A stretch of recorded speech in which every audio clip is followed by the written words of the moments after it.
നമസ്കാരം. നമുക്ക് കുറച്ച് ഡിസ്കഷനിലോട്ട് പോവാം അല്ലേ? താത്വികമായിട്ടുള്ള അവലോകനം. കാരണം ഇന്റലക്ച്വൽ ബുദ്ധിജീവിയാണ് എന്റെ കൂടെ ഇരിക്കുന്നത്, ആൽവിൻ. അങ്ങനെ പറയാറൊന്നും ആയിട്ടില്ല. Very normal person. റാഷണൽ ആയിട്ട് ചിന്തിക്കാറുണ്ടെന്നേ ഉള്ളൂ. അതിൽ അത്ര ഒരു ഇന്റലക്ച്വൽ എന്ന് പറയാനായിട്ട് ഞാൻ ആയിട്ടില്ല. അല്ല, ശരിക്കും ഇന്റലക്ച്വൽ ബുദ്ധിജീവി എന്ന് പറഞ്ഞാൽ എന്താ ഉദ്ദേശിക്കുന്നത്? അങ്ങനെ പ്രത്യേകിച്ചൊന്നുമില്ല. ചില ആൾക്കാർ നേർഡ് ആയിട്ടുള്ള ആൾക്കാരുണ്ടാവും. ചിലര് ഇന്റലക്ച്വൽ ആയിട്ടുള്ള റാഷണൽ ആയിട്ടുള്ള തോട്ട് പ്രോസസ്സ് മാത്രം ഉള്ളവർ, ഇപ്പൊ ഹയർ ഐക്യു ഉള്ള ആൾക്കാരുണ്ടല്ലോ.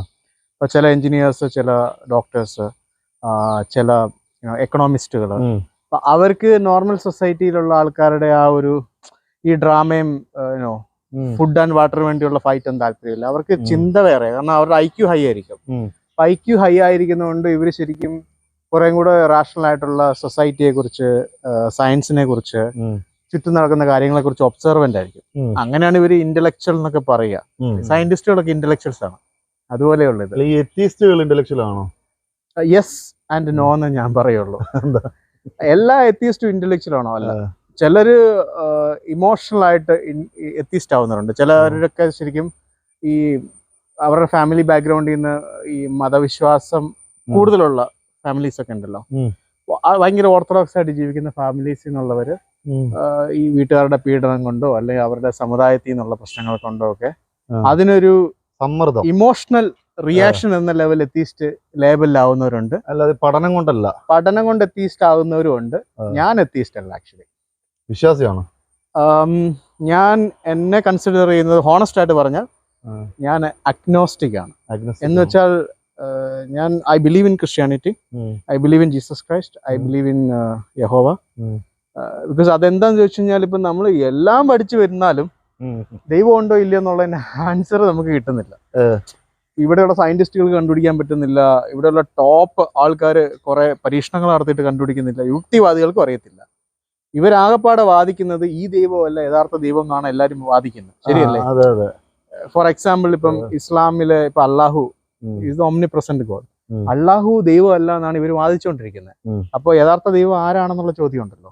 ഇനി ദൈവം ഇല്ല എന്ന് ഇവർ പറയുന്നത് സത്യം പറഞ്ഞാൽ നമുക്ക് ആക്സെപ്റ്റ് ചെയ്യാൻ പറ്റത്തില്ല സയന്റിഫിക്കലി.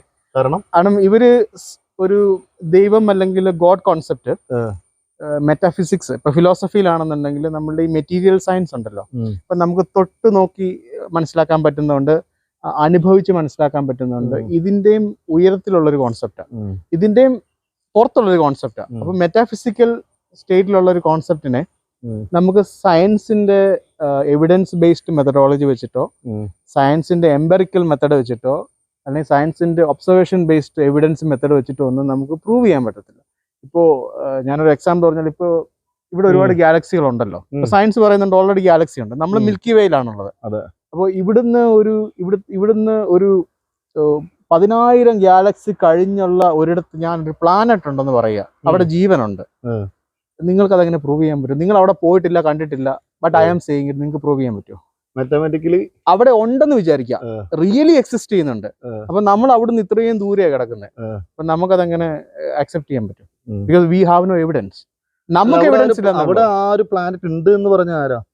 ഞാൻ ഒരു ഹൈപ്പോത്തറ്റിക്കലാ പറഞ്ഞത്. അങ്ങനെ പറയുന്ന ഒരാൾ എന്ന് പറയുന്നത് ആരാണ്? അത് ആരുമാകാം. അവിടെ ഒരു പ്ലാനറ്റ് ഉണ്ട് എന്ന് പറയുന്ന ഞാൻ ഹൈപ്പോത്തറ്റിക്കൽ ക്വസ്റ്റ്യൻ ചോദിച്ചത്, അവിടെ ഒരു പ്ലാനറ്റ് ഉണ്ട്, റിയൽ ആയിട്ട് എക്സിസ്റ്റ് ചെയ്യുന്നുണ്ടെന്ന് വിചാരിക്കുക. ഇപ്പൊ ഇവിടെ ഉള്ള ആൾക്കാർക്ക് അതുണ്ടെന്ന് ആക്സെപ്റ്റ് ചെയ്യാൻ പറ്റത്തില്ല, അവിടെയുള്ള ആൾക്കാർക്ക് ഇതുണ്ടെന്ന് ആക്സെപ്റ്റ് ചെയ്യാൻ പറ്റത്തില്ല. അപ്പൊ ഇത് റിലേറ്റീവ് ആണ്. ഇത് എക്സ്പീരിയൻസിന്റെ ബേസിലാണ് ഗോഡ് കോൺസെപ്റ്റ് ശരിക്കും വർക്ക് ചെയ്യുന്നത്. ഡിങ്കൻ ഉണ്ടോ? ഡിങ്കൻ ഇല്ല. അതെങ്ങനെ ഇല്ല എന്ന് പറയാൻ പറ്റും? ഡിങ്കൻ ഒരു ക്യാരക്ടറാണ്, exist in comics. May be അതെ. കൊമിക്സിന് ഉപരിയായിട്ട് ഡിങ്കൻ എന്ന് പറഞ്ഞ ഒരാൾ എവിടെയെങ്കിലും എക്സിസ്റ്റ് ചെയ്യുന്നുണ്ടോ? എനിക്ക് ഗാലക്സികൾക്ക് അപ്പുറത്ത് എനിക്കറിയില്ല. ഇനി ഉണ്ടെങ്കിൽ ഉണ്ടാവാതിരിക്കും. ഞാൻ കാണുന്നില്ല എന്നേ ഉള്ളൂ മെറ്റീരിയലി. അതാണ് റീസൺ. ഡിങ്കൻ ഉണ്ടോ ഇല്ലയോ എന്ന് അറിയില്ല. അതിൽ അഗ്നസ്റ്റിക് ആണോ? ഡിങ്കൻ ഉണ്ടോ ഇല്ലയോ എന്നുള്ള കാര്യത്തിൽ അതങ്ങനെ വിശ്വസിക്കുന്നവർക്ക് അഗ്നോസ്റ്റിക് ആവാം. ഞാൻ എന്റെ ഒപ്പീനിയനാ പറഞ്ഞേ. അല്ല, ഞാൻ ഗോഡിന്റെ കാര്യം വെച്ച് പറയുകയാണെങ്കിൽ, ഗോഡ് ഉണ്ട് എന്ന് ചിലർ പറയുന്നു, ഗോഡ് ഇല്ല എന്ന് ചിലർ പറയുന്നു. അപ്പോ ഗോഡ് ഇല്ല എന്ന് പറയുന്ന ആള് ഗോഡ് ഇല്ല എന്ന് തെളിയിക്കണം. അതാരാ പറയുന്നത്? ഗോഡ് ഉണ്ട് എന്ന് പറയുന്ന ആളുകൾ ഗോഡ് ഇല്ല എന്ന് പറയുന്ന ആളുകളോട് നിങ്ങൾ ഇല്ലാന്ന് തെളിയിക്കണം എന്നാ പറയുന്നത്. ആക്ച്വലി ഗോഡ് ഉണ്ട് എന്ന് പറയുന്ന ആളുകളല്ലേ ശരിക്കും ഗോഡിനെ തെളിയിക്കേണ്ടത്. ഇവിടെ ഗോഡ് എക്സിസ്റ്റ് ചെയ്യുന്നുണ്ട്. രണ്ടുപേർക്കും ഇത് ആവശ്യമാണ്. അല്ല ആലോചിച്ച് നോക്കാം. ഇപ്പം വിശ്വാസികൾക്ക് ദൈവം ഉണ്ടെന്ന് തെളിയിക്കേണ്ട ആവശ്യമുണ്ട്, വിശ്വാസം ഇല്ലാത്തവർക്ക് ദൈവം ഇല്ല എന്ന് തെളിയിക്കേണ്ട ആവശ്യമുണ്ട്. അപ്പോ രണ്ടും കൂടെ നമ്മൾ നോക്കുവാണെങ്കിൽ നമ്മൾ അഗ്നോസ്റ്റിക് ആവുന്നല്ലേ ബെറ്റർ. ഇനി ഉണ്ടേലും ഇല്ലേലും ഇപ്പൊ ഞാൻ എന്ത് ചെയ്യാനാണ്? എനിക്ക് ഇവിടെ അല്ലേ ജീവിക്കാൻ പറ്റൂ. നിങ്ങൾ വിശ്വസിക്കുന്നുണ്ട്, നിങ്ങളുടെ ഇൻഡിവിജ്വൽ വിശ്വാസമാണ്. I respect that. ഇപ്പൊ നിങ്ങൾ വിശ്വസിക്കുന്നില്ല എന്നുണ്ടെങ്കിൽ അതും നിങ്ങളുടെ ഇൻഡിവിജ്വൽ വിശ്വാസമാണ്. I really respect that. It's your choice. അതുപോലെ നമ്മളുടെ ചോയ്സ്. ഇപ്പം നമ്മൾ അങ്ങനെ വാദിച്ചുകൊണ്ടിരുന്നാൽ നമുക്ക് സൊസൈറ്റിയിലെ എല്ലാ ആൾക്കാരുമായിട്ടും ഒരേപോലെ ഇടപെടാൻ പറ്റത്തില്ല. അതൊരു ലിമിറ്റേഷൻ ആണ്. ഇപ്പോൾ ഫോർ എക്സാമ്പിൾ ഇപ്പം ഇസ്ലാം റിലീജിയനിലുള്ള ഒരു വിശ്വാസി എന്ന് വിചാരിക്കുക. അവർക്ക് കുറച്ച് അവരിപ്പം വിശ്വാസി ദൈവം അള്ളാഹു ഉണ്ടെന്ന് വിശ്വസിച്ചാൽ ഇല്ല എന്ന് വിശ്വസിച്ചാൽ, ഈവൻ എക്സ് മുസ്ലിം ആണെങ്കിൽ പോലും fundamentally he's A human being. അയാളുടെ സോഷ്യൽ കണ്ടീഷനിങ് കൊണ്ട് അല്ല അയാൾ വിശ്വസിക്കുന്ന ആ ഒരു റിലീജിയന്റെ കുറച്ച് കൾച്ചറും അവരുടെ വാല്യൂസും എത്തിക്സും ഒക്കെ ആണല്ലോ ഇവർ ഫോളോ ചെയ്യുന്നത്. ഞാൻ നോക്കുന്ന അയാൾ ഒരു നല്ല മനുഷ്യനാണോ എന്നുള്ളതാണ് ഫസ്റ്റ് നോക്കുന്നത്. അയാൾ നല്ല മനുഷ്യനാണോ, നമുക്ക് ഇടപെടാൻ പറ്റുമോ, ഫ്രണ്ട്സ് ആകാൻ പറ്റുമോ, അങ്ങനെയാണോ ഓക്കെയാണ്. അയാൾ വിശ്വസിച്ചാലും വിശ്വസിച്ചില്ലെങ്കിൽ എനിക്കിപ്പോൾ എന്താണ്, പ്രാക്ടിക്കലായിട്ട് ഞാൻ പറയും അതല്ലേ ഉള്ളൂ. ശരിക്കും അതാണ് നമ്മൾ പിന്നെ അത്രത്തോളം അന്വേഷിച്ച് നടക്കേണ്ട ആവശ്യമില്ല. പക്ഷെ ദൈവത്തെ അന്വേഷിക്കുന്ന ആളുകൾക്ക് അവർക്ക് അന്വേഷിക്കാം. അവർ അന്വേഷിച്ചിട്ട് അവർക്ക് വേണം സ്വയം കണ്ടെത്താം. അങ്ങനെ ദൈവത്തെ അന്വേഷിച്ചിട്ട് കണ്ടെത്തിയ ആളുകളും ഇവിടെ ഉണ്ട് എന്ന് പറയുന്നുണ്ട്. അല്ല ശരിക്കും പറഞ്ഞാൽ ഇതൊക്കെ ഇൻഡിവിജ്വൽ ചോയ്സ് ആണ്, ഇൻഡിവിജ്വൽ ഓപ്പർച്യൂണിറ്റീസ് ആണ്. അതെ, അതുകൊണ്ട് നമുക്ക് അതിൽ കയറി ഇടപെടേണ്ട ആവശ്യം യഥാർത്ഥത്തിൽ ഇവിടെ നിലനിൽക്കുന്നില്ല. ഇപ്പോ മുസ്ലിം വിരുദ്ധതയുടെ കാര്യം എടുത്ത് നോക്കാം. ഇപ്പോ യൂട്യൂബിൽ ആരിഫ് ഹുസൈന്റെ വീഡിയോസ് ഒക്കെ കാണാറുണ്ടോ? ഞാൻ ഇടയ്ക്ക് കാണാറുണ്ട്, ഇപ്പൊ കുറവാണ്. കാരണം എനിക്ക് മനസ്സിലായി സുന്നി ഓർത്തഡോക്സ് ബാക്ക്ഗ്രൗണ്ടിൽ നിന്നുള്ള ഒരാൾ അനുഭവിച്ച ഇമോഷണൽ ട്രോമയുടെയും വീട്ടിൽ നിന്നുണ്ടായ പ്രഷറിന്റെയും സൊസൈറ്റിയിൽ നിന്നുണ്ടായ ഇഷ്യൂസും കൊണ്ടാണ് പുള്ളി അങ്ങനെ ആവുന്നത്. അത്രയും എക്സ്ട്രീം ആയിട്ടുള്ള ഹാർഡ്ഷിപ്പിൽ നിന്ന് വന്നേക്കുന്ന കൊണ്ടാണ് ആരിഫ് ഹുസൈൻ അങ്ങനെ ആയതെന്നാണ് അദ്ദേഹത്തെ. അതുകൊണ്ടാണ് റിവെഞ്ച് മൈൻഡ് വരുന്നത്. പക്ഷെ ആക്ച്വലി പുള്ളി മനസ്സിലാക്കേണ്ടത് ഈ ലോകത്തുള്ള എല്ലാ മുസ്ലിംസും ഇതുപോലല്ല. ഒരുപാട് സെക്റ്റുകളും ഒരുപാട് ബിലീഫ് സിസ്റ്റങ്ങളും ഉണ്ട്. ഒമാനിലുള്ള മുസ്ലിംസ് പുള്ളി ശരിക്കും ഇവിടെ നോക്കുന്നത് കേരളത്തിലെ ഒരു മെജോറിറ്റി മുസ്ലിംസിനെയാണ്. അപ്പൊ ഇതിനകത്ത് നോക്കി കാണുന്നത്. ഇപ്പൊ എക്സ്ട്രീമിസ്റ്റ് എന്ന് പറയുന്നത് സലഫികളാണെന്നാണ് പറയാ, വഹാബി സലഫിസം ആണ് പറയാ. ഇപ്പൊ ഇവിടെ ഒരു വാദമാണ്. ഇപ്പം സൂഫിസം ഉണ്ട്, ഇബേദീസ് ഉണ്ട്, ദിയോബന്ദീസ് ഉണ്ട്, നോർത്തിലോട്ടൊക്കെ പോയി കഴിഞ്ഞാൽ ഷിയ ഉണ്ട്. ദെൻ ഈവൻ ഈ പറഞ്ഞ സൂഫിസത്തിൽ തന്നെ ഒരുപാട് തരീക്കത്തുകളുണ്ട്, ഒരുപാടുണ്ട്. ഇപ്പം ഷിയ തന്നെ ഇസ്മായിലി ഷിയ ഉണ്ട്, ട്വൽവർ ഷിയ ഉണ്ട്. അതിനകത്ത് തന്നെ സബ് ഡിവിഷൻസ് ഒരുപാടുണ്ട്. ബറേൽവീസ് ഉണ്ട്, പാകിസ്ഥാനിൽ പോയി കഴിഞ്ഞാൽ അഹമ്മദിയാസ് ഉണ്ട്, ഒമാനിൽ പോയ ഇബൈദീസ് ഉണ്ട്, ആഫ്രിക്കയിൽ വേറെ എന്തൊക്കെ മുസ്ലിംസ് ഉണ്ട്, ഇന്തോനേഷ്യയിലെ മുസ്ലിംസ് വേറെയാണ്, മലേഷ്യയിലെ മുസ്ലിംസ് വേറെയാണ്. അപ്പോൾ ഇത് ഹൈലി ഡൈവേഴ്സിറ്റി ഉള്ളൊരു സംഭവമാണ്. അപ്പൊ നമ്മളത് മനസ്സിലാക്കണമെന്നുണ്ടെങ്കിൽ അറ്റ്ലീസ്റ്റ് ഇന്ത്യക്ക് പുറത്ത് പോയിട്ട് കുറച്ചാളെങ്കിലും ജീവിക്കണം. അപ്പൊ അല്ലെങ്കിൽ അറ്റ്ലീസ്റ്റ് കേരളത്തിന്റെ പുറത്ത് പോയിട്ട് നോർത്ത് ഇന്ത്യയിലോ അല്ലെങ്കിൽ ബംഗാളിലൊക്കെ പോയി കുറച്ചുനാൾ ജീവിച്ചാലേ നമുക്ക് വ്യത്യസ്ത സമൂഹങ്ങളെ കുറിച്ചും അവരുടെ കൾച്ചറിനെ കുറിച്ചും ഒരു ഐഡിയ സത്യം പറഞ്ഞാൽ വരത്തുള്ളൂ. അതില്ലാത്തത് ഇവിടുത്തെ ആൾക്കാരുടെ ഒരു എക്സ്പോഷർ ഇല്ലായ്മയാണ്. അതൊരു പ്രശ്നമാണ് ഇവിടെ. ആരിഫ് ഹുസൈന്റെ ഈ മുസ്ലിം വിരുദ്ധമായിട്ടുള്ള കാര്യങ്ങൾ അതിക്രമിച്ചു പോയി എന്ന് തോന്നുന്നുണ്ടോ? എനിക്ക് പേഴ്സണലി പുള്ളി ചെയ്യുന്നത് പുള്ളിയുടെ ചോയ്സ് ആയിട്ടാണ് ഫീൽ ചെയ്യുന്നത്, ഇൻഡിവിജ്വൽ ചോയ്സ് ആണ്. പക്ഷേ പുള്ളിയോട് ഡിബേറ്റ് ചെയ്യാൻ വരുന്ന ആൾക്കാരെ ഇൻസൾട്ട് ചെയ്യുന്ന രീതിയിൽ സംസാരിക്കുന്നത് എനിക്ക് അത്ര ഇഷ്ടമാവുന്നില്ല, ടു ബി ഓണസ്റ്റ്. കാരണം നമ്മളൊരു ഡെമോക്രാറ്റിക് ഒരു വേയിലാണ് ശരിക്കും ഡിബേറ്റ്സ് ചെയ്യേണ്ടത്. ഈ എസെൻഷ്യയില് ഈ ഷിഹാബുദ്ദീൻ ഐത്തമി എന്ന് പറഞ്ഞ ഒരു പണ്ഡിതനായിട്ട് അല്ലെങ്കിൽ ഒരു ഉസ്താദായിട്ട് ആരിഫ് ഹുസൈൻ്റെ ഒരു ഡിബേറ്റ് ഉണ്ടായിരുന്നു. അപ്പൊ അതിൽ തുടക്കത്തിൽ തന്നെ എന്താണ് പറഞ്ഞു കിട്ടുന്നത്, ഔസുബില്ലാഹി ലുട്ടാപ്പി എന്താണ്. അപ്പോ ശരിക്കും ഒരു സഹസംവിധായകനെ ഒരു റെസ്പെക്ട് ചെയ്തിട്ട് വേണം ശരിക്കും ഇങ്ങനെ നമ്മൾ ഈ ഒരു സംവാദം തന്നെ നടത്തുന്നത്. അപ്പൊ ആ സമയത്ത് ആ ഒരു അപ്പുറത്തിരിക്കുന്ന ഒരു പണ്ഡിതന്റെ വിശ്വാസത്തിൽ കയറി ഒരു എന്താ പറയാ ഒരു കളിയാക്കലോ ഒരു വക്രീകരണം എനിക്കങ്ങനെ ഫീൽ ചെയ്തു. വക്രീകരണം എന്ന് പറഞ്ഞാൽ വക്രീകരിക്കുക മീൻസ് ഒരു മാനിപ്പുലേഷൻ അല്ല, ഒരു എന്താ പറയാ അങ്ങനെ ഒരു അങ്ങനത്തെ ഒരു I personally don't agree with. എനിക്ക് പേഴ്സണലി ആരിഫ് ഹുസൈന്റെ ആ ഒരു രീതി എനിക്ക് താല്പര്യമില്ല. ഇസ്ലാമിക വിമർശനം ഓക്കെ, ഇപ്പൊ എല്ലാ മതങ്ങളും വിമർശിക്കപ്പെടണമെന്ന് നമ്മൾ പറയുന്നുണ്ട്. അതിന്റെ റീസൺ എന്ന് പറഞ്ഞാൽ ഇപ്പം സ്പിരിച്വൽ ലെവൽ അല്ലെ ഇൻഡിവിജ്വൽ ചോയ്സ് ആയിട്ട് റിലീജിയൻ നിൽക്കുന്നതിനോട് എനിക്ക് എതിർപ്പൊന്നുമില്ല. അത് ആൾക്കാരുടെ ഇൻഡിവിജ്വൽ വിശ്വാസമാണ്, ഇൻഡിവിജ്വൽ ചോയ്സ് ആണ്, അവർക്ക് അവരുടെ കാര്യം എന്നുള്ളതാണ്. പക്ഷെ ഈ റിലീജിയൻ പൊളിറ്റിക്സിലേക്ക് വരുമ്പോഴാണ് നമുക്ക് ശരിക്കും ഈ ബുദ്ധിമുട്ട് വരുന്നത്. ഈ റിലീജിയൻ പൊളിറ്റിക്സിലേക്ക് വരുന്നതിനോട് എനിക്ക് ഒട്ടും താല്പര്യം വളരെ കുറവ്. കാരണം politics must be separate from the religion എന്നുള്ള. ഇപ്പൊ യൂറോപ്യൻ സിസ്റ്റത്തിലൊക്കെ നോക്കുവാണെങ്കിൽ ചർച്ച് വേഴ്സസ് ദ സ്റ്റേറ്റ് ആണ്. ചർച്ചും സ്റ്റേറ്റും സെപ്പറേറ്റ് ആണ്. അവിടെ റിലീജിയൻ നിങ്ങളുടെ പേഴ്സണൽ ചോയ്സും പേഴ്സണൽ ലൈഫ് സ്റ്റൈലും ആണ്. പക്ഷെ പൊളിറ്റിക്സിൽ സംഭവം ടോട്ടലി ഡിഫറെന്റ് ആണ്. ഇവിടെ എന്ന് പറഞ്ഞാൽ ഈ റിലീജിയനും പൊളിറ്റിക്സും മിക്സ് ആയി കിടക്കുന്നതുകൊണ്ട് വലിയ പ്രശ്നമാണ്. ഇപ്പോ to be honest, Arif Hussain ഇസ്ലാമിക വിമർശനം നടത്തുന്ന അദ്ദേഹത്തിന്റെ ഇൻഡിവിജ്വൽ ചോയ്സ് ആയിട്ടാണ് ഞാൻ കാണുന്നത്. പക്ഷെ അതൊരു പബ്ലിക് സ്പേസിലൊക്കെ വരുമ്പം ഈവൻ നമ്മളുടെ ഓപ്പോസിറ്റ് ഇരിക്കുന്നത് ഒരു വളരെ ഓർത്തഡോക്സ് ആയ ഒരു പണ്ഡിതനോ അല്ലെങ്കിൽ ഒരു ഇസ്ലാമിക് സ്കോളറോ ആരെങ്കിലും ആയിക്കോട്ടെ, ചർച്ചിലെ പ്രീസ്റ്റ് ആയിരിക്കാം, അല്ലെ അമ്പലത്തിലെ പൂജാരിയോ അല്ലെങ്കിൽ അങ്ങനെ ആരെങ്കിലും ആയിരിക്കാം, നമ്മൾ അവരോട് കാണിക്കേണ്ട ഒരു ബേസിക് ഒരു ഹ്യൂമൻ റെസ്പെക്ട് ഉണ്ടല്ലോ. Beyond religion, beyond opinions, beyond views, അത് കാണിക്കണം എന്നാണ് എൻ്റെ ഒപ്പീനിയൻ. സി രവിചന്ദ്രനെ കുറിച്ച് എന്താ അഭിപ്രായം? എനിക്ക് ഒരുപാട് കാര്യങ്ങളിൽ സി രവിചന്ദ്രനെ ഭയങ്കര ഇഷ്ടമാണ്, ടു ബി ഓണസ്റ്റ്. ഒരു പ്രാവശ്യം നേരിട്ട് കണ്ടിട്ടുണ്ട്, ഒരു ക്വസ്റ്റ്യൻ ചോദിക്കാൻ പറ്റിയിട്ടുണ്ട്. I really like his confidence. പിന്നെ അദ്ദേഹത്തിന്റെ ഒരു കെയർ ഫ്രീ ആറ്റിറ്റ്യൂഡ് എനിക്ക് ഇഷ്ടമാണ്. പിന്നെ നമ്മൾക്ക് ഈ പബ്ലിക് സ്പീക്കിംഗ് ഒക്കെ ഇഷ്ടപ്പെടുന്ന ആൾക്കാരായതുകൊണ്ട് ഈ പബ്ലിക് സ്പീക്കിംഗ് സ്കില്ല്, രവിചന്ദ്രൻ സാറിന്റെ ആ പബ്ലിക് സ്പീക്കിംഗ് സ്കില്ല് എനിക്ക് ഭയങ്കര ഇഷ്ടമാണ്. ഓൾസോ കുറെ കൂടെ എന്റർടൈനിങ് ആണ്, മറ്റ് ആൾക്കാരെ പോലെയുള്ള. He is more entertaining. Serious ആയിട്ട് കോമഡി പറയും, and I really like that. എന്നാൽ ചില കാര്യങ്ങളിൽ സംടൈംസ് നമുക്കാണേലും എതിർപ്പ് തോന്നാറുണ്ട് രവീന്ദ്രൻ സാറിന്റെ വ്യൂസുമായിട്ട് ബന്ധപ്പെട്ട്.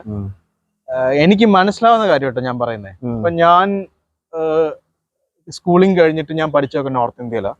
അപ്പോൾ ആഫ്റ്റർ ദാറ്റ് പിന്നെ ഞാൻ കുറെ നാൾ ബാംഗ്ലൂർ ഉണ്ടായിരുന്നു. പിന്നെ ഓൾ ഓവർ ഇന്ത്യ ട്രാവൽ ചെയ്തിട്ടുണ്ട്. അപ്പൊ നമുക്ക് അതിൽ നിന്ന് കിട്ടുന്ന ഒരു കൾച്ചറൽ എക്സ്പോഷറും കൾച്ചറൽ എക്സ്പീരിയൻസും ഉണ്ടല്ലോ. പോരാതെ തന്നെ ഞാൻ UAE കുറച്ച് നാൾ വർക്ക് ചെയ്തിട്ടുണ്ട്, ബി അറൌണ്ട് 2 years. പിന്നെ സൗദി, ഒമാൻ, ഖത്തർ ഒക്കെ പോയിട്ടുണ്ട്. സോ നമ്മൾ അവിടെ എല്ലാം കാണുന്ന ഡിഫറെന്റ് ടൈപ്പ് ഓഫ് ആൾക്കാർ, ഡിഫറെന്റ് ടൈപ്പ് ഓഫ് നാഷണാലിറ്റി, അവരുടെ കൾച്ചർ, അവരുടെ രീതികളൊക്കെ അറിയാനായിട്ട് ഞാൻ കുറെ ശ്രമിച്ചിട്ടുണ്ട്.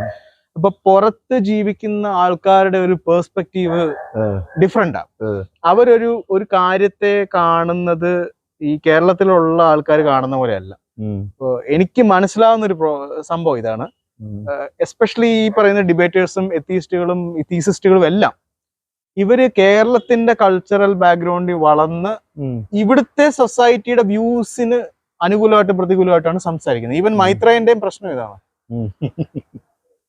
മൈത്രേയനും പഠിച്ചിരിക്കുന്നതെല്ലാം ഇവിടെ കേരളത്തിലാണ്. അപ്പൊ പുള്ളി പറയുന്ന പല കാര്യങ്ങളും മറ്റ് സ്റ്റേറ്റുകളിലോ മറ്റ് രാജ്യങ്ങളിലുള്ള ആൾക്കാർ ആക്സെപ്റ്റ് ചെയ്യത്തില്ല. അവരുടെ കൾച്ചറും അവരുടെ way of living totally different ആണ്. നമ്മൾ വേറെ കൺട്രി പോകുമ്പോൾ അവരുടെ രീതിക്ക് നമ്മൾ അഡാപ്റ്റ് ചെയ്യണം. അപ്പൊ അങ്ങനെ പുറത്ത് ജീവിച്ച എക്സ്പീരിയൻസ് ഉള്ളവർക്ക്, എസ്പെഷ്യലി NRIസിന് ഞാൻ പറയുന്നത് ഇത് മനസ്സിലാകും. അപ്പൊ അവരുടെ പെർസ്പെക്റ്റീവ് ടോട്ടലി ഡിഫറെന്റ് ആയിരിക്കും. സോ എനിക്ക് മനസ്സിലാവുന്ന പല കാര്യത്തിലും രവിചന്ദ്രൻ സാറിന് അങ്ങനെ ഒരു ജീവിച്ച എക്സ്പീരിയൻസ് കുറവാണ്. ഈവൻ ഈ സന്തോഷ് ജോർജ് കുളങ്ങരക്ക് ഈ പ്രശ്നമുണ്ട്. പല കാര്യത്തിലും ഞാൻ ശ്രദ്ധിച്ചിട്ടുണ്ട്. സന്തോഷ് ജോർജ് കുളങ്ങര ശരിക്കും എന്റെ അണ്ടർസ്റ്റാൻഡിങ് ഞാൻ പറയുന്നത്, പുള്ളി ഈ വീഡിയോ ഷൂട്ട് ചെയ്യാൻ വേണ്ടി പോയ പഴയ കാലത്തിലെ ഒരു വ്ളോഗറാണ്, ടു ബി ഓണസ്റ്റ്. അദ്ദേഹം അന്ന് ചെയ്തതൊക്കെ നമ്മൾ അക്സെപ്റ്റ് ചെയ്യുന്നുണ്ട്. He has travelled more than 130 countries. അത് നമ്മൾ സ്കൂൾ ടൈമിലൊക്കെ പുള്ളിയുടെ വീഡിയോസ് കണ്ടാണ് ഈ ട്രാവലിംഗ് ഒക്കെ ഇൻസ്പയർ ആവുന്നത്. But when he speaks on subjects, കൂടുതലും പുള്ളിയുടെ വീഡിയോസിൽ വരുന്ന കാര്യങ്ങളൊക്കെ ഒരു ഹിസ്റ്റോറിക്കൽ വ്യൂ പോയിന്റോ അല്ലെങ്കിൽ അവിടുത്തെ ഒരു നിലനിൽക്കുന്ന കുറെ ഹിസ്റ്റോറിക്കൽ ഫാക്റ്റുകളെ ബേസ് ചെയ്തിട്ടാണ് സംസാരിക്കുന്നത്. ഓരോ രാജ്യങ്ങളിലെ ഹിസ്റ്ററി, അവിടെ ഉണ്ടായിരുന്ന രാജാക്കന്മാര്, അവരുടെ ജീവിതം, അവിടെ കഴിഞ്ഞ പ്രസിഡന്റിന്റെ കാലത്ത് എന്ത് സംഭവിച്ചു, പൊളിറ്റിക്സ് ഒക്കെ മിസ് ചെയ്ത് സംസാരിക്കുന്നത്. ഈ കൾച്ചറൽ പെർസ്പെക്റ്റീവ് എന്ന് പറയുന്ന സംഭവം ഉണ്ടല്ലോ, ഒരിടത്തെ കൾച്ചറൽ പെർസ്പെക്റ്റീവ് നമ്മൾ മനസ്സിലാക്കണമെങ്കിൽ നമ്മൾ അവിടെ പോയി കുറച്ചുനാൾ ജീവിക്കണം. ആ ഒരു സംഭവം സന്തോഷ് ജോർജ് കുളങ്ങരയ്ക്കില്ല. He do not understand other people's cultures, he do not understand other people's views. അതുകൊണ്ടാണ് ഇവർക്ക് ഈ മൊരട് സ്വഭാവം വരുന്നത്. പിന്നെ ഐ തിങ്ക് പ്രായമാകുമ്പോൾ ഒരു ഇത്തിരി സ്റ്റബേൺനെസ് കൂടുമല്ലോ. മൈത്രേയൻ സാറിന് ഈ പ്രശ്നമുണ്ട്. അപ്പൊ ഇവര് പറയുന്ന മാത്രമാണെന്ന് ഇവര് വാശി പിടിക്കുന്നത് അതുകൊണ്ടാണ്. ഇപ്പോ നമ്മൾ ഒരു വിഷയത്തില് പല കൾച്ചറിലുള്ള ആൾക്കാരോട് ചോദിച്ചു കഴിഞ്ഞാൽ അവർ പല ആൻസർ ആയിരിക്കും പറയാ. കാരണം എല്ലാ ആൾക്കാർക്കും അവരുടേതായ ഒരു കൾച്ചറൽ ബയസ് ഉണ്ടാവും. അത് പല ഏജ് ഗ്രൂപ്പിലുള്ളവരോട് ചോദിച്ചാൽ അവരും അതുപോലെ തന്നെ സംസാരിക്കും. അപ്പൊ നമുക്ക് ഇതിനകത്തൊരു ജനറൽ ആയിട്ട് വരുന്ന ഒരു കോമൺ ഒപ്പീനിയൻ മാത്രമേ ഫാക്റ്റ് ആയിട്ട് അംഗീകരിക്കാൻ പറ്റത്തുള്ളൂ. കറക്റ്റ് അല്ലേ?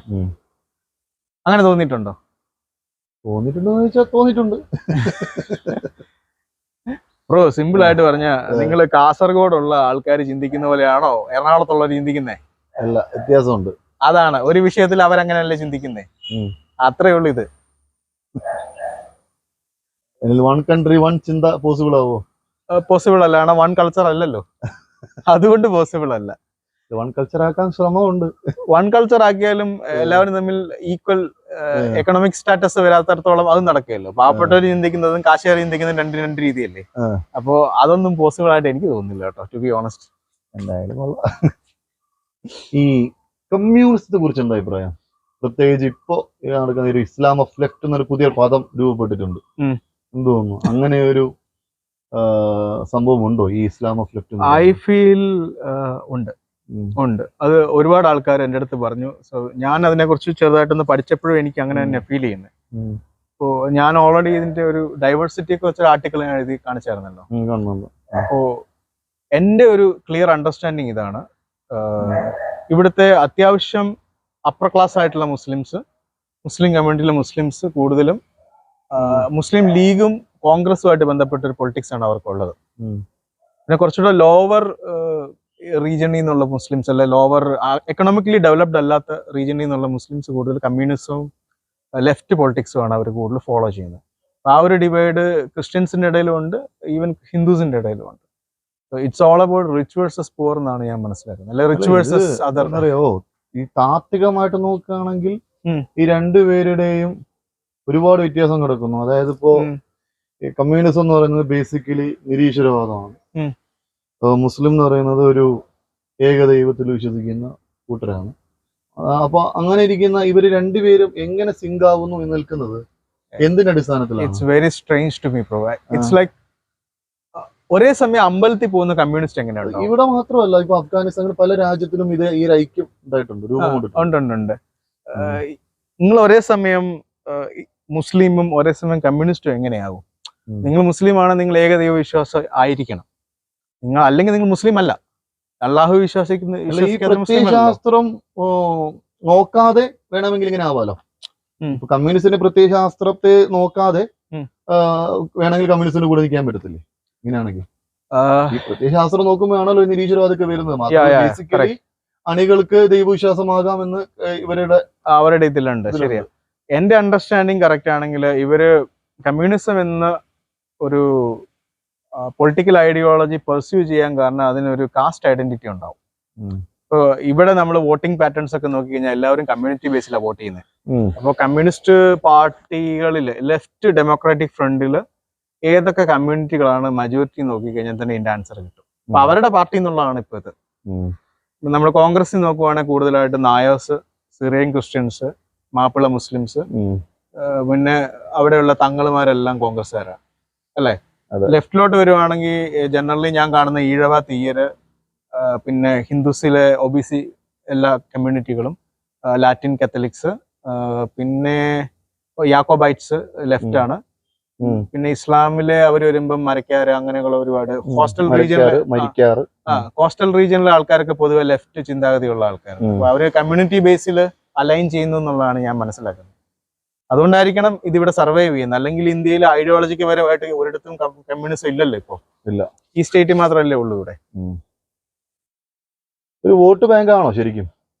I feel yes, it's a vote bank. Vote bank ആയതുകൊണ്ടാണോ? അതിൽ മാത്രമല്ല, ഇവിടെ കമ്മ്യൂണിസം എന്ന് പറഞ്ഞാൽ മുസ്ലിങ്ങൾക്ക് ഒരു കവചമാണ് എന്ന രീതിയിൽ എന്താ മുസ്ലിങ്ങൾക്ക് ഒരു രക്ഷകനായി നിൽക്കുന്നു എന്നൊരു കാര്യം കൂടിയാണ്. ഇപ്പൊ മാത്രം ഈ NRC CA ഒക്കെ വന്ന സമയത്ത് ഈവൻ പിണറായി വിജയൻ പോലും അതിന് പ്രതികൂലമായിട്ട് ഒരുപാട് പരാമർശം ഉണ്ടായിട്ടുണ്ട്. NRC CA ഇവിടെ നടപ്പാക്കാൻ സമ്മതിക്കില്ല എന്ന രീതിയിൽ, ABCകൾ കൂടെ ആയാലും ഇതൊന്നും ഇവിടെ അനുവദിക്കില്ല എന്ന് കേരളത്തിലെ മുഖ്യമന്ത്രി അടക്കം പറഞ്ഞിട്ടുണ്ട്.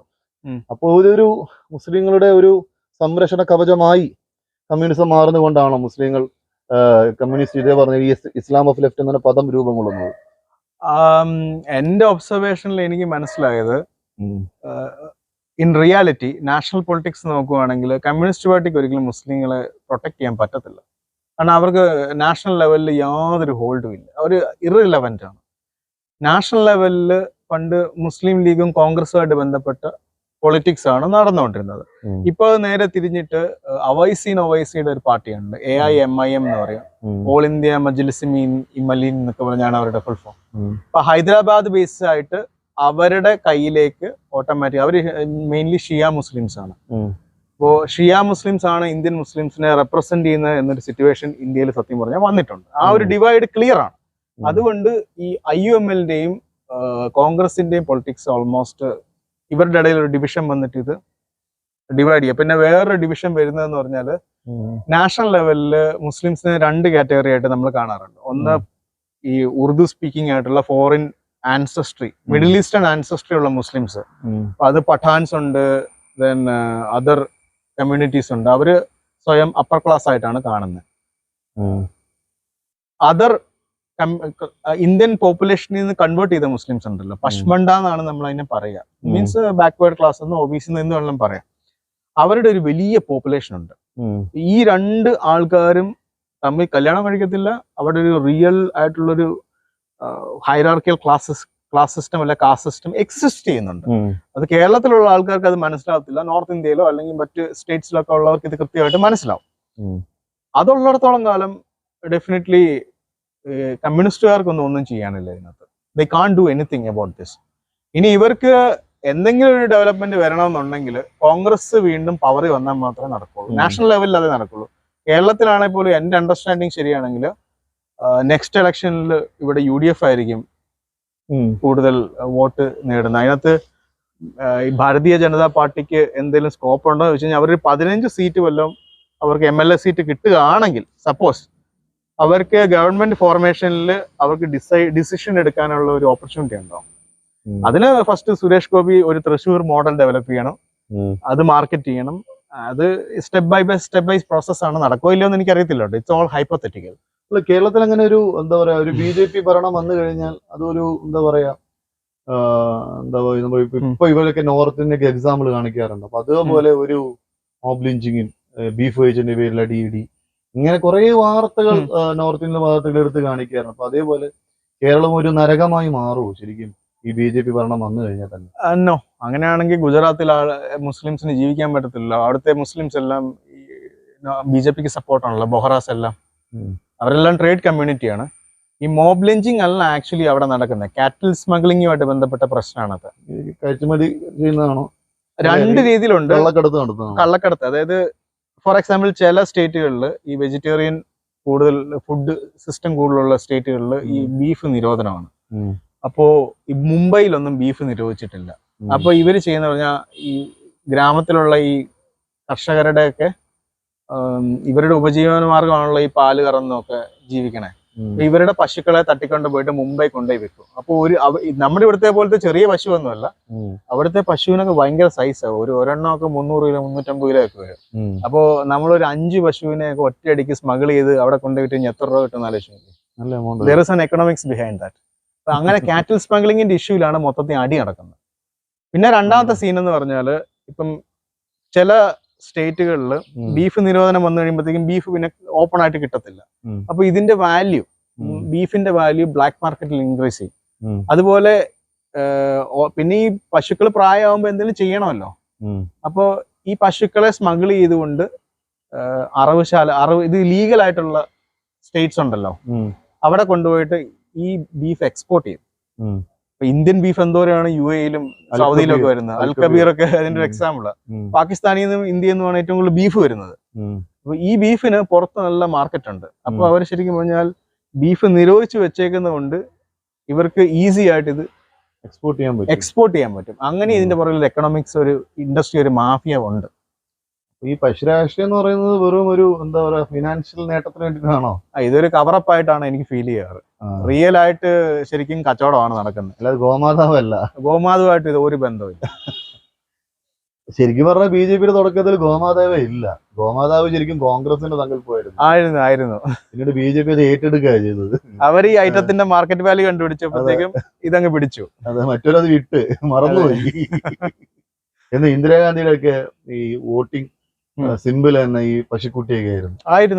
കറക്റ്റ് ആണ്. അത് ആ ഹിസ്റ്ററി പഠിക്കുന്നവർക്കും പൊളിറ്റിക്സ് ഒബ്സർവ് ചെയ്യുന്നവർക്കും അറിയാം അതൊക്കെ. പിന്നെ തുടക്ക സമയം ഇപ്പൊ സവർക്കറുടെ കാര്യമൊക്കെ നോക്കുകയാണെങ്കിൽ അവർക്കത് പറഞ്ഞേക്കുന്നത് പിന്നെ ഗോമാതാവ് എന്നൊക്കെ പറഞ്ഞ ഒരു കോമഡിയാന്നൊക്കെയാണ് പുള്ളി പറഞ്ഞേക്കുന്നത്. അതെ, തുടക്കകാലത്തിന് എങ്ങനെയാ. അപ്പൊ എന്തായാലും ഇനി നമുക്ക് ഇപ്പൊ ഈ നേരത്തെ പറഞ്ഞ ഡിബേറ്റിനകത്ത് ഈ ഷിയാബുൽ ഹൈത്തമി പറഞ്ഞൊരു കാര്യമുണ്ട്. മണ്ടത്തരമാണോ ഇല്ലെന്ന് എനിക്കറിയില്ല. ഈ കോൺസാഗ്നിറ്റി, അപ്പൊ അതിന്റെ പോൺ വീഡിയോസ് ഒക്കെ അപ്ലോഡ് ചെയ്യുന്നത് ഈ സ്കാൻഡിനേവിയൻ കൺട്രീസിനാണ്. അത് അവിശ്വാസികളാണ് ഇതുപോലെയുള്ള ഈ father mother son step mother incest ഇതുപോലെയുള്ള പോൺ വീഡിയോസ് ഒക്കെ അവിടെ നിന്ന്. അപ്പൊ അവിശ്വാസികളാണ് ഇതൊക്കെ ചെയ്യുന്നതെന്നാണ് ഹൈത്തമി പറഞ്ഞത്. ശരിക്കും ആൽവിന്റെ അഭിപ്രായം എന്താ അതോട്? അത് അങ്ങനെ അവര് അപ്ലോഡ് ചെയ്യുന്നുണ്ടെങ്കിൽ ഇത് കാണാൻ ആളുള്ളതുകൊണ്ടാണല്ലോ ഇത് വിറ്റ് പോകുന്നത്. അത് ശരിയാണ് അല്ലെ? ഇപ്പൊ പോൺ കാണാൻ ആഗ്രഹിക്കാത്ത ആൾക്കാരുണ്ടെങ്കിൽ അവിടെ പോൺ കൊണ്ടുപോയി നമ്മൾ സെല്ല് ചെയ്തിട്ട് കാര്യമില്ല. അല്ല, ഇതുപോലത്തെ പോണിന് ഭയങ്കര മാർക്കറ്റിംഗ് ആണ്. ആൾക്കാർ കാണുന്നത് ഗൾഫിലും സൗത്ത് ഏഷ്യയിലുമാണ് പോൺ ഏറ്റവും കൂടുതൽ ഡിമാൻഡ്. പറഞ്ഞ പോലെ സ്റ്റെപ്പ് മദർ എന്ന് പറയുന്നത് ഈ പോൺ വീഡിയോസിനൊക്കെ ഭയങ്കര ഡിമാൻഡാന്നേ. കാണാൻ ആൾക്കാരാണ് ഇത് ഉണ്ടാക്കുന്നത്. അപ്പൊ ഇത് കാണുന്ന ആളുകളുടെ ഒരു ത്വര നമ്മളൊന്ന് പരിശോധിക്കേണ്ടിയിരിക്കുന്നു. ഒന്നെങ്കിൽ അവര് സെക്ഷലി ഫ്രസ്ട്രേറ്റഡ് ആയ ഒരു കമ്മ്യൂണിറ്റിയിലുള്ളവരാണ്, അല്ലെങ്കിൽ ഈ ഇൻസെസ്റ്റ് എന്നൊക്കെ പറയുന്ന സംഭവം ശരിക്കും ട്രൈബൽ കൾച്ചറിൽ നിന്ന് വരുന്ന സംഭവമാണ്. അതിന് റിലീജിയനുമായിട്ട് ബന്ധമില്ല. മജോറിറ്റി സെമിറ്റിക് റിലീജിയനിലും ഇങ്ങനെയുള്ള റിലേഷൻഷിപ്പുകൾ ശരിക്കും ബാൻഡാണ്. നമ്മൾ ക്രിസ്ത്യാനിറ്റി ആണെങ്കിലും ഇസ്ലാം ആണെങ്കിലും നമ്മൾക്ക് ഒരു ഫാമിലിയുടെ സ്ട്രക്ചറിൽ പോലും ഫാദർ മദർ ബ്രദർ സിസ്റ്റർ എന്നൊക്കെ ഉള്ള സ്ട്രക്ചർ ഉണ്ട്, ഫണ്ടമെന്റൽ ഫാമിലി സ്ട്രക്ചർ ഉണ്ട്. അപ്പോ അത് ട്രൈബൽ വേൾഡിൽ നിന്ന് പിന്നെ നമ്മൾ ഇവോൾവ് ചെയ്ത് വന്നതാണല്ലോ റിലീജിയൻ. അപ്പൊ നമ്മൾ വീണ്ടും ട്രൈബൽ വേൾഡിന്റെ ഇൻസ്റ്റിങ്സ് മനുഷ്യനിൽ ഉള്ളത് കൊണ്ടാണല്ലോ ഇതൊക്കെ കാണാൻ താല്പര്യം തോന്നുന്നത്. ഇപ്പം ചില ആൾക്കാർക്ക് ഫാന്റസി ഉണ്ടാവില്ലേ, ഇപ്പം ആന്റി ലവേഴ്സ് ഉണ്ടാവും, പിന്നെ ടീച്ചേഴ്സുമായിട്ട് സെക്സ് ചെയ്യുന്നത് ഇമാജിൻ ചെയ്യുന്നവരുണ്ട്, അല്ലെങ്കിൽ ചേച്ചി, അങ്ങനത്തെ ഒരു സംഭവങ്ങളൊക്കെ ഉണ്ടല്ലോ. അപ്പൊ ആ ഒരു ഇൻസ്റ്റിങ്സ് നമ്മുടെ ട്രൈബൽ ഇൻസ്റ്റിങ്സ് ആയിട്ടാണ് ഞാൻ മനസ്സിലാക്കുന്നത്. ഭാബി സീരീസ് ഒക്കെ അതുണ്ട്, ബ്ലാക്ക് ഹോക്ക് സീനുകളുണ്ട്. പിന്നെ നോർത്തേൺ ഇന്ത്യയിലോട്ട് പോവാണ് ഭാബി ഒരു ഭയങ്കര സംഭവമാണ്, ഏട്ടത്തി. അപ്പൊ അങ്ങനെ മല്ലു ആന്റി സോഫ്റ്റ്വെയറാണ് ഇവിടെ കൂടുതൽ വിറ്റ് സോഫ്റ്റ് ഫോൺ ആണ് സീരീസിലൊക്കെ. എക്സാക്ട്ലി. അപ്പൊ ഇവിടെ കാണാൻ ആളുള്ളതുകൊണ്ടല്ലേ ഇതൊക്കെ സെയിൽ ആവുന്നേ. കാണാൻ ആളില്ലെങ്കിൽ ഇത് ഇവിടെ കൊണ്ടുവന്ന് വിറ്റിട്ട് കാര്യമുണ്ട്. ഇപ്പൊ ഫോർ എക്സാമ്പിൾ, നമ്മുടെ നാട്ടിൽ എല്ലാവരും റൈസ് ആണ് കഴിക്കുന്നതെന്ന് വിചാരിക്കുക. ഇവിടെ നമുക്ക് റൊട്ടിക്ക് ചാൻസേ ഇല്ല. ഇനി റൊട്ടി കഴിക്കുന്ന ഒരു പോപ്പുലേഷൻ ഉണ്ടല്ലേ അവിടെ വിറ്റിട്ട് കാര്യമുള്ളൂ. ഇവിടെ പോൺ സെല്ലാവുന്നതിന്റെ കാരണം ഇവിടെ ആൾക്കാർക്ക് അത് ഇഷ്ടമായതുകൊണ്ടല്ലേ, ദേ ആർ എൻജോയിങ് ഇറ്റ്. അതിന് ഇവർക്ക് എന്താണ് പ്രശ്നം? അതാണ് ഞാൻ ചോദിക്കുന്നത്. Again it's A fundamental choice. അല്ല, പുള്ളി പറഞ്ഞത് ഈ കോൺസാഗ്നിറ്റി എന്ന് പറഞ്ഞ അവിശ്വാസികളാണ് കൂടുതൽ പ്രൊമോട്ട് ചെയ്യുന്നതാണ്. സ്വീഡൻ സ്കാൻഡിനേവിയൻ കൺട്രീസ് ഇതിലേക്ക് അപ്ലോഡ് ആവുന്നതാണ്. ഞാൻ അതിനൊരു സിമ്പിൾ എക്സാമ്പിൾ പറയും. ഇപ്പൊ നമ്മൾ ഈ പുഴുവൊക്കെ ഉണ്ടല്ലോ, പുഴു നമ്മളുടെ നാട്ടിൽ ആരും പുഴുവിനെ കഴിക്കുന്നുണ്ടോ? ഇല്ല. പക്ഷെ കോഴിക്കോട് ഇതൊക്കെ വന്നിട്ടുണ്ട്, കട വന്നിട്ടുണ്ട് പുഴുവ്. അവര് അവിടെ നിന്ന് തന്നെ പ്രൊഡക്ഷൻ ഒക്കെയാ. പിന്നെ ഈ ചെറിയ ഇൻസെക്ട് ഒക്കെ ഇല്ലേ, ഇൻസെക്റ്റിനൊന്നും നമ്മൾ ഇവിടെ കഴിക്കാറില്ല. അതേസമയം നമ്മൾ ചൈനയിലോ വിയറ്റ്നാമോ കംബോഡിയ ഞാന്മാർ ഇത് വെച്ചിട്ട് സൂപ്പ് അടിച്ച് കുടിക്കും. അല്ലെങ്കിൽ ഈ ഇൻസെക്ട്സിനെ വറുത്ത് നമ്മൾ ചിക്കൻ ഫ്രൈ വെച്ചേക്കുന്ന പോലെ കടയിലൊക്കെ ഇരിക്കുന്ന കാണുമ്പോൾ നമ്മൾ ഈ ഭൂട്ടാൻ ബോർഡറിലോ നേപ്പാളിലൊക്കെ പോയാൽ ഇതുപോലെ ഈ ഒരു പ്രോട്ടീൻ നല്ല കൂടുതലുള്ള ഒരു ടൈപ്പ് ഈ നമ്മൾ ഈ വയലിലൊക്കെ എന്താ പറയാ, വെട്ടുകിളി എന്നൊക്കെ പറയുന്ന ഐറ്റം ആക്ച്വലി ലോക്കസ്റ്റ്. ഈ ലോക്കസ്റ്റിനെ ഫ്രൈ ചെയ്ത് കഴിക്കുന്ന പരിപാടി പാകിസ്ഥാനിൽ അറബികൾ കഴിക്കും. അത് കഴിക്കും. അതെന്ന് വെച്ചാൽ ഇസ്ലാമില് ഈ ചത്തത് ഹറാമല്ല, സോറി ഹലാലല്ല, ചത്തത് കഴിക്കാൻ പാടില്ല.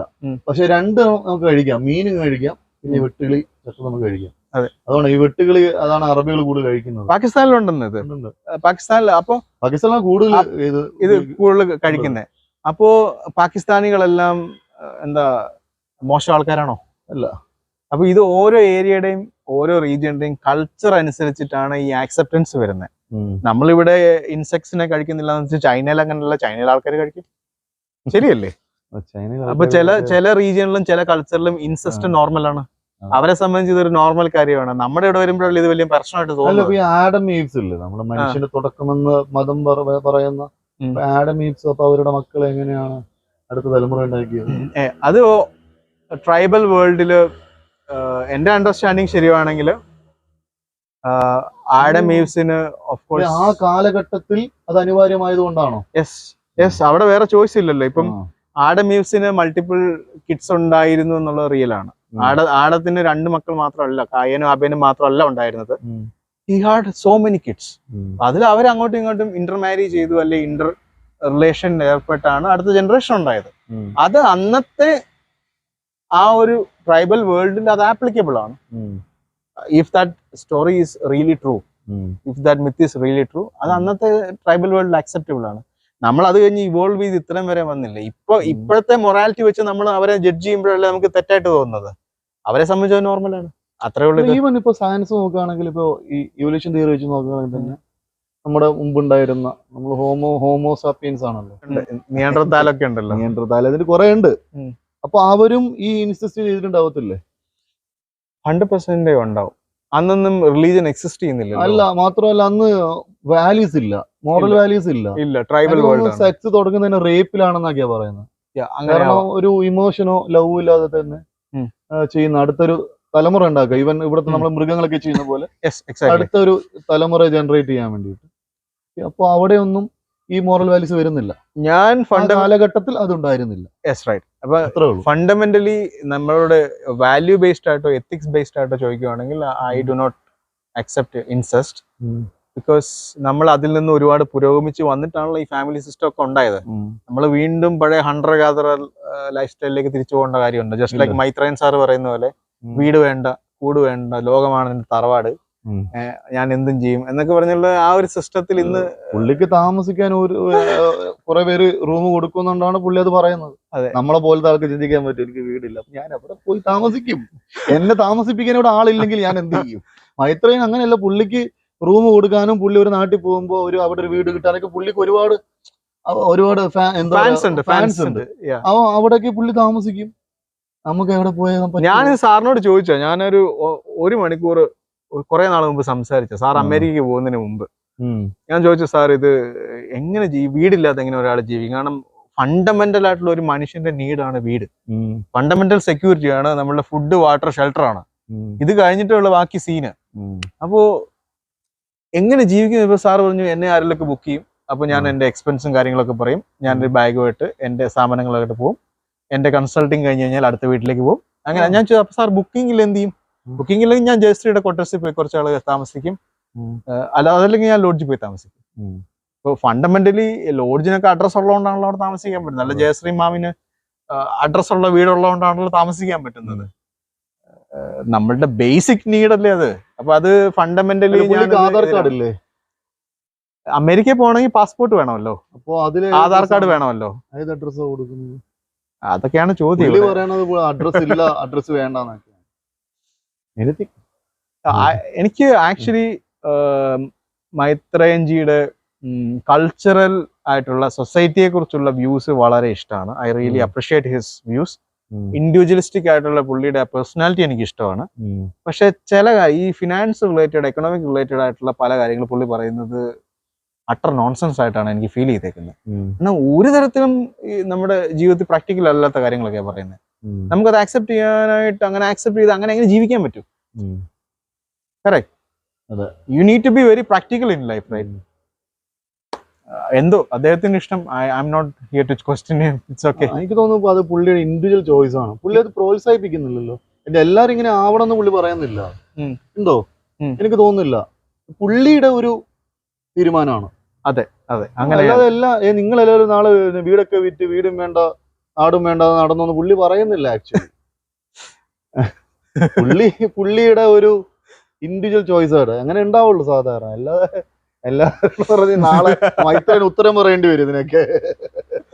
ഇതും കേട്ടൊരു കുറെ വീടും വിറ്റ് നാട് കടയിൽ നടന്ന അവന് പൈസ തരുമ്പോ അവന് പിന്നെ എങ്ങോട്ട് പോകും? കുടുംബക്കാരെ വീട്ടിലേക്ക്.